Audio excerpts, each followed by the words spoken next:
Ticket എങ്ങോട്ടാ? നാഗദ്വാര.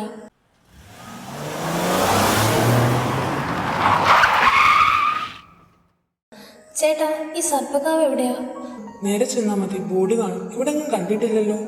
ഞാനിത്തിരി ദൂരെ നിന്നാ. എന്താഗ്രഹം ഉണ്ടെങ്കിലും സർപ്പക്കാവിൽ ചെന്ന് പ്രാർത്ഥിച്ച അതിന് ആത്മാർത്ഥതയുണ്ടെങ്കിൽ നാഗങ്ങൾ നടത്തി തരുമെന്ന് കേട്ടു. അങ്ങനെ വന്നതാ. ഓ, എന്തായാലും അവിടെ ചെന്നിട്ട് ആ ആൽമടത്തറയിലിരുന്നു. ദർശനോട് വിളക്ക് കൊളുത്താൻ ചെല്ലുന്ന നേരവാ. ആ സമയത്ത് അകത്തേക്ക് ആർക്കും ചെന്നൂടാ. അവൻ നടന്ന് ആൽമരത്തറയിലിരുന്നു. അവൻ്റെ മനസ്സിൽ മുഴുവനും നിറഞ്ഞു നിന്നത് ദർശിയുടെ മുഖം മാത്രമായിരുന്നു.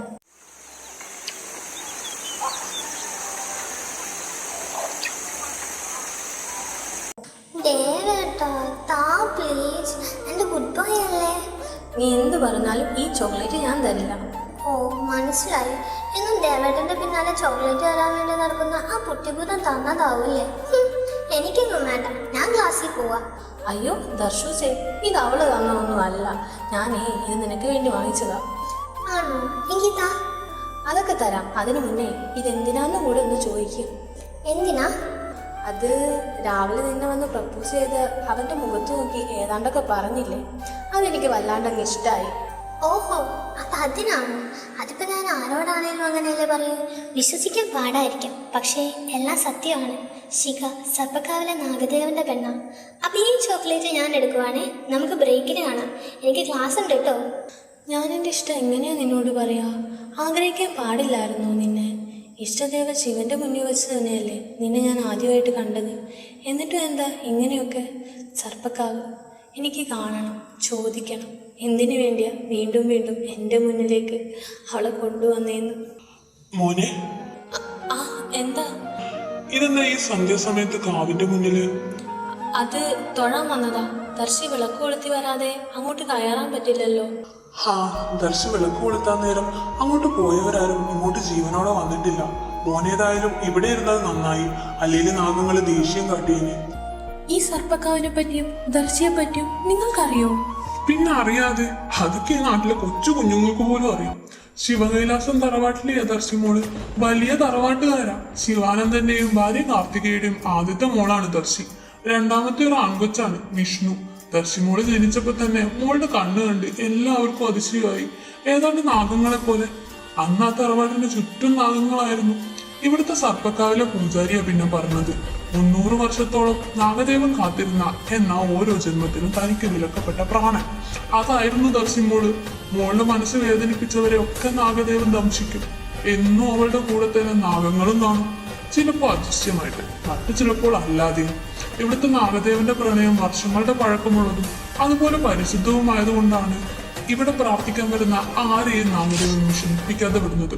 ദാ ദർശിമോള് വരുന്നുണ്ട്. ഇനി മോൻ കാവനകത്തേക്ക് ചെന്നു.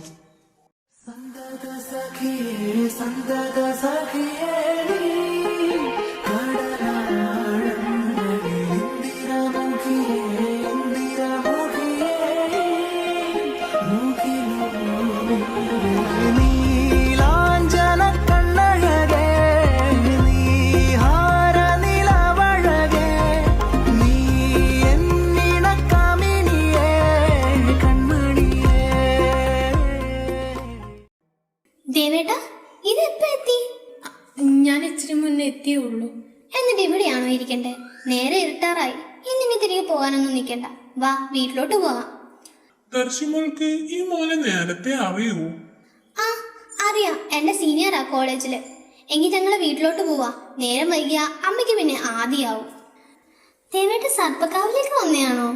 ആ അതെ, നീയല്ലേ പറഞ്ഞ ആത്മാർത്ഥമായിട്ടൊരു കാര്യം ആഗ്രഹിച്ച് നിന്റെ നാഗദേവന്റെ മുന്നിൽ ചെന്നാ അത് സാധിച്ചു തരുമെന്ന്. ഓഹോ, എന്റെ മോനെ എന്താണാവോ ഇത്ര ആത്മാർത്ഥമായിട്ട് ആഗ്രഹിച്ച കാര്യം? ചേച്ചി കേക്കട്ടെ.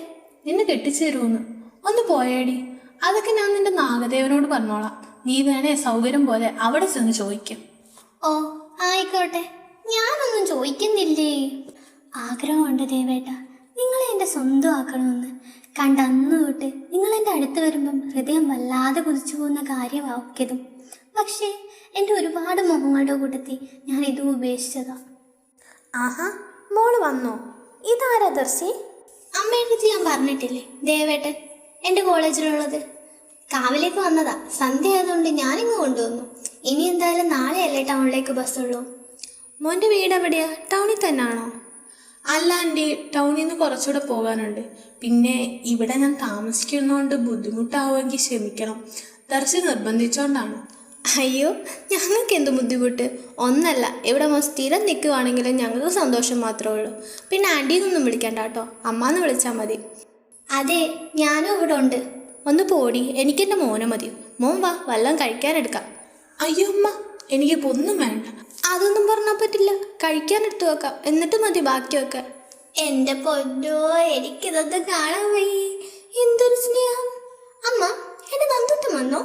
നീ അങ്ങേരെ നിന്റെ അച്ഛനാണ്, പേര് വിളിക്കില്ലെന്ന് എത്ര തവണ നിന്റെ അടുത്ത് പറഞ്ഞു? എടി അവള് വിളിച്ചോട്ടെ, നിനക്കെന്താ? ഓ, അല്ലെങ്കിൽ ഞാനൊന്നും പറയുന്നില്ല, രണ്ടും കണക്കാ. നിങ്ങൾ അച്ഛനും മോളും എന്താന്ന് വെച്ചാ ചെയ്, ഞാൻ പോണ്. ഇറക്ക, നീ എന്ത് നോക്കി വെക്ക, ഇങ്ങ വാ. അതാരാ ദർശിയാ പയ്യൻ? ആരായിരിക്കും? ആരായിരിക്കും എനിക്കെങ്ങനെ അറിയാനാ? എന്നാലും ഒരു ഗസ്. നിന്റെ ദേവേട്ടൻ വല്ലോ ആണോ? അതെ, you are correct mister Sivanandan. അവരെങ്ങനെ ഇവിടെ വന്ന്? അത് കാവിലേക്ക് വന്നയാ, സന്ധ്യ ആയതുകൊണ്ട് ഞാൻ കയ്യോടെ പൊക്കിക്കൊണ്ടുവന്നു. അതേതായാലും നന്നായി. എന്നാ ഞാൻ ചെന്നൊന്ന് നോക്കട്ടെ. അമ്മ അതിൻ്റെ അടുത്ത് തിന്നോ എന്തോ, സൗണ്ടൊന്നും കേൾക്കുന്നില്ല. ഇച്ചിരി കൂടെ കഴിക്കും മോനെ.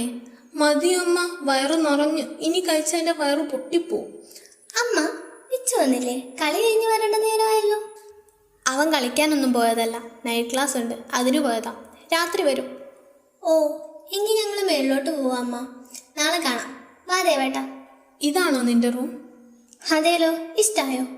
പിന്നെ ഇഷ്ടാവാതെ? എൻ്റെ റൂമൊക്കെ വലിച്ചു വാരി ഒരു പരുവത്തിലാ. അപ്പൊ പിന്നെ ഇത്ര നീറ്റായിട്ട് കണ്ടപ്പോ. ഓ അങ്ങനെ. വാ, ബാൽക്കണിയിലിരിക്കാം. അതെ, ഞാനൊരു കാര്യം ചോദിച്ചോട്ടെ? ഐസ്, എന്തോന്നു ദേവേട്ടാ? എന്നോടല്ലേ, ഡയറക്റ്റായിട്ട് ചോദിക്കും. അതിപ്പോ ഈ സർപ്പക്കാവ് നാഗദേവനൊന്നും ഇല്ലെന്ന് വെക്ക്. ഞാൻ നിന്റെ അടുത്ത് ഇഷ്ടമാണെന്ന് പറഞ്ഞാൽ തൻ്റെ റിയാക്ഷൻ എന്തായിരിക്കും? സോറി ശിഖ, ഞാൻ ചുമ്മാ ചോദിച്ചതാ, സീരിയസ് ആയിട്ടൊന്നും എടുക്കണ്ട. ആ, ദേവേട്ടൻ കിടന്നു, വിച്ചുപ്പ് വരും. ഞാൻ മുറിയിലോട്ട് ചെല്ലട്ടെ. നാളെ കാണാം. Good night. എൻ്റെ നാഗദേവ, ഇന്ന് വരെ ഒരു പെണ്ണിനെ ഞാൻ ആഗ്രഹിച്ചിട്ടില്ല. പക്ഷേ ഇവളോട് മാത്രം എന്താണെന്ന് അറിയത്തില്ല. സ്വന്തമാവില്ലെന്ന് അറിഞ്ഞിട്ടും വീണ്ടും വീണ്ടും ആഗ്രഹിച്ചു പോവാ. ദേവേട്ടൻ എന്തോ ഒന്നും മിണ്ടാത്തെ? അത് പിന്നെ ഞാൻ ഓരോന്ന് ആലോചിച്ച് നടക്കുമായിരുന്നു. ഓഹോ, പറ പറ, കേക്കട്ടെ. എന്താ ആലോചിച്ചത്? അതൊന്നുമില്ലടി. അങ്ങനെ പറഞ്ഞാൽ പറ്റത്തില്ല, ഇപ്പൊ പറയണം, എന്നാലേ ഞാൻ ഇവിടുന്ന് വരും. അതിൽ ഒരു അടി പോലും ഞാൻ മുന്നോട്ട് നടക്കത്തില്ല. അത് പിന്നെ നിന്നെക്കുറിച്ച് ആലോചിച്ചതാടി. എനിക്ക് ആഗ്രഹിക്കാൻ പാടില്ലെന്ന് അറിയാം, പക്ഷെ എന്നാലും ഒത്തിരി ഇഷ്ടമാടി. ആഹാ, നമ്മളിത് കാവിലെത്താറായി. പെട്ടെന്ന് നടക്കാൻ നോക്ക്, വിളക്ക് കൊളുത്തേണ്ട നേരമായി. ദർശി കേട്ട ഭാവം പോലും നടിക്കാതെ മുന്നോട്ട് നടന്നു. പിന്നീട് ഇരുവരും ഒന്നും മിണ്ടിയില്ല. അല്പസമയത്തിന് ശേഷം ഇരുവരും സർപ്പക്കാവിലെത്തി. ദർശി വിളക്ക് കൊളുത്തിയ ശേഷം ദേവ സർപ്പക്കാവിനകത്ത് കയറി. നാഗദേവന്റെ മുന്നിൽ ചെന്ന് ദർശിയോടുള്ള സ്നേഹം നാഗദേവനോട് പറഞ്ഞു. ആഗ്രഹം കേട്ടയുടനെ നാഗദേവൻ രൗദ്രഭാവത്തിൽ ഇരുവർക്കും മുന്നിൽ പ്രത്യക്ഷപ്പെട്ടു. ശേഷം പാതി മനുഷ്യരൂപം പ്രാപിച്ച ആ നാഗം ദേവനെ ദംശിച്ചു. അത് കണ്ടതും ദർശി ആകെ തകർന്നു. എന്റെ നാഗദേവ, നീ എന്നെ ദംശിച്ചോളൂ, ശിക്ഷിച്ചോളൂ. അതേ എനിക്കെന്റെ ജീവന, എനിക്ക് ഇഷ്ടമാ. പക്ഷെ എന്നും ഞാൻ നാഗദേവന്റെ പെണ്ണായിരിക്കും, എന്നും. ദർശിക്ക് ദേവനോടുള്ള സ്നേഹം മനസ്സിലാക്കിയ നാഗദേവൻ ദേവനിൽ നിന്നും വിഷം തിരിച്ചെടുത്തു. നാം ഇരുവരെയും ശിക്ഷിക്കുന്നില്ല, എന്നാൽ നീ ഇവന്റേതാകണം. ഇന്ന് വരെയും ഒരു ജന്മത്തിലും നേടാൻ പറ്റാത്ത എന്റെ ബാധിയെ നാം ഈ ജന്മമെങ്കിലും സ്വന്തമാക്കും. ഇന്നു മുതൽ നാം ഇവനിൽ കുടികൊള്ളുന്നതായിരിക്കും.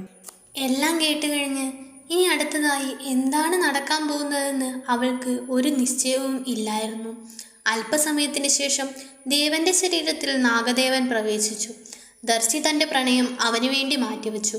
വർഷങ്ങളോളം ഇരുവരും സന്തോഷത്തോടെ ജീവിച്ചു. ഇന്നും ആ നാട്ടിലെ ഗ്രാമവാസികൾ നാഗദേവൻ സർപ്പക്കാവിൽ കുടികൊള്ളുന്നതായി വിശ്വസിക്കുന്നു.